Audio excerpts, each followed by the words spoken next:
Hi అండి, welcome to tasty food. ఇవాళ మన రెసిపీ ఆలూ సమోసా. ఈ ఆలూ సమోసాని ఈజీగా క్రిస్పీగా ఇంట్లోనే చేసుకోవచ్చు. చిన్న చిన్న టిప్స్తో చేసే ఈ ఆలూ సమోసా పర్ఫెక్ట్గా వస్తుంది. మరి ఇప్పుడు ఈ సమోసాని ఎలా ప్రిపేర్ చేసుకోవాలో చూద్దాం. దీనికోసం ముందుగా 2 కప్పుల మైదాని తీసుకోవాలి. 1 టీ స్పూన్ వాము, రుచికి సరిపడినంత సాల్ట్ని యాడ్ చేసుకొని మొత్తం కలిసేలాగా బాగా కలుపుకోవాలి. ఇలా కలుపుకున్న తర్వాత దీంట్లోకి గోరువెచ్చని నెయ్యిని యాడ్ చేసుకోవాలి. 3-4 టేబుల్ స్పూన్ల నెయ్యిని యాడ్ చేసుకోవాలి. ఇప్పుడు ఈ నెయ్యి అంతా పిండికి పట్టేలాగా బాగా కలుపుకోవాలి.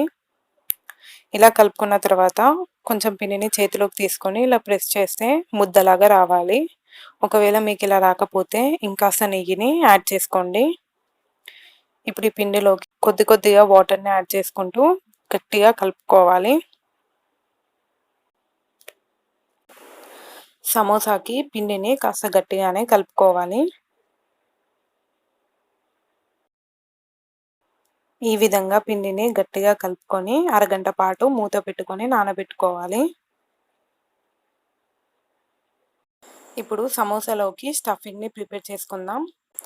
దీనికోసం 3 బంగాళదుంపల్ని తీసుకొని ఉడకపెట్టుకున్నాను. బంగాళదుంపలు పూర్తిగా చల్లారిన తర్వాత వీటిని స్మాష్ చేసుకోవాలి.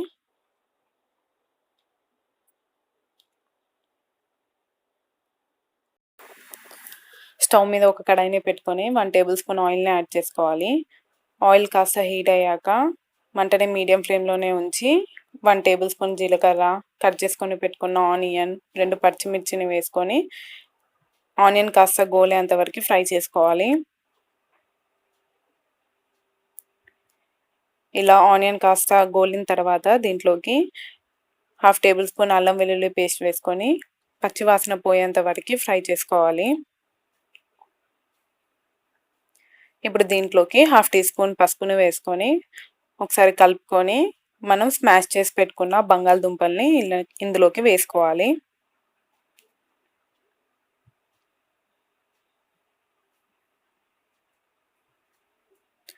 అంతా కలిసేలాగా బాగా కలుపుకొని 2 నిమిషాల పాటు ఫ్రై చేసుకోవాలి. 2 నిమిషాల తర్వాత ఇప్పుడు దీంట్లోకి 1/2 టేబుల్ స్పూన్ కారం, రుచికి సరిపడినంత ఉప్పును వేసుకొని దాంట్లోనే 1/2 టీ స్పూన్ ధనియాల పొడిని కూడా వేసుకొని కలుపుకోవాలి. 1 నిమిషం తర్వాత సన్నగా కట్ చేసుకున్న కొత్తిమీరని దీంట్లోకి యాడ్ చేసుకొని స్టవ్ ఆఫ్ చేసుకొని దీన్ని పూర్తిగా చల్లనివ్వాలి. అరగంట తర్వాత తిరిగి ముద్దని బాగా కలుపుకోవాలి. 1-2 నిమిషాల పాటు కలుపుకోవాలి. ఇలా కలుపుకున్న తర్వాత ఈ పిండి ముద్దని ఈక్వల్ పార్ట్స్గా డివైడ్ చేసుకోవాలి. సమోసా సైజ్ బట్టి పిండి ముద్దల్ని డివైడ్ చేసుకోవాలి. సమోసా కాస్త పెద్దగా కావాలనుకుంటే పిండి ముద్దల్ని కాస్త పెద్దగా డివైడ్ చేసుకోవాలి. చిన్నగా కావాలంటే చిన్న ముద్దలుగా డివైడ్ చేసుకోవాలి. ఇప్పుడు ఒక ముద్దను చేసుకొని ఇలా రౌండ్గా చేసుకొని రోల్ చేసుకోవాలి.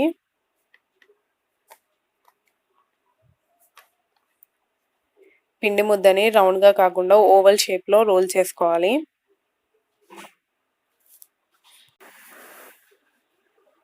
బాగా మందంగా కాకుండా పల్చగా కాకుండా ఈ విధంగా రోల్ చేసుకోవాలి. ఇప్పుడు దీన్ని మధ్యలోకి కట్ చేసుకొని ఒక పార్ట్ని తీసుకోవాలి.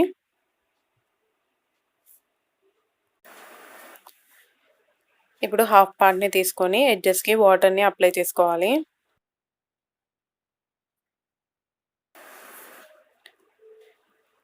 ఇలా మధ్యలోకి ఫోల్డ్ చేసుకొని 2 ఎడ్జెస్ని అటాచ్ చేసుకోవాలి.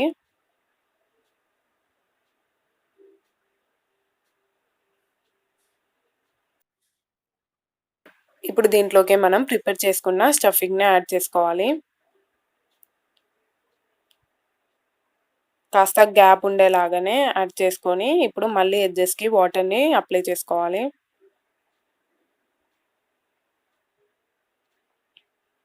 ఇప్పుడు ఇలా ఫోల్డ్ చేసుకొని సమోసాని క్లోజ్ చేసుకోవాలి.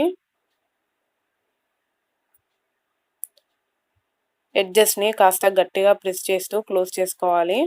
లేకపోతే సమోసా ఆయిల్లోకి వేయగానే స్టఫింగ్ అనేది బయటకు వచ్చేస్తుంది.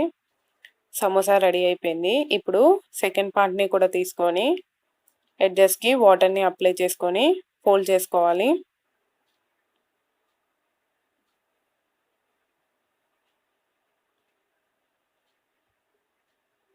దీంట్లోకి మనం ప్రిపేర్ చేసుకున్న స్టఫింగ్‌ని యాడ్ చేసుకొని మళ్ళీ వాటర్‌ని అప్లై చేసుకొని ఫోల్డ్ చేసుకొని క్లోజ్ చేసుకోవాలి.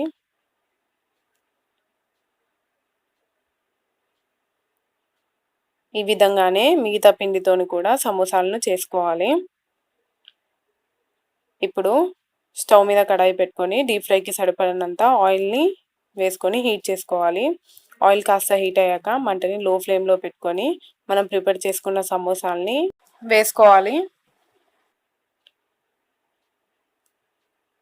లో ఫ్లేమ్ మీదనే తిప్పుకుంటూ సమోసాల్ని ఫ్రై చేసుకోవాలి. ఈ సమోసా ఫ్రై అవ్వడానికి 12-15 నిమిషాల టైం పడుతుంది. గోల్డెన్ బ్రౌన్ కలర్ వచ్చేంత వరకి సమోసాల్ని ఫ్రై చేసుకోవాలి.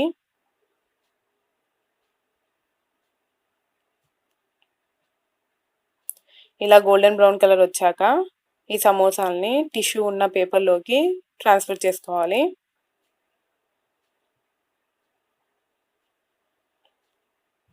మిగిలిన సమోసాలను కూడా ఇలానే ఆయిల్‌లో వేసుకొని ఫ్రై చేసుకోవాలి.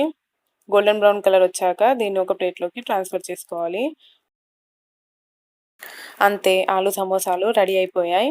ఈ సమోసాలు చాలా టేస్టీగా, క్రిస్పీగా ఉంటాయి. ఈ రెసిపీ గనుక మీకు నచ్చినట్టయితే లైక్ చేయండి. మీ ఫ్రెండ్స్ అండ్ రిలేటివ్స్‌తో షేర్ చేయండి.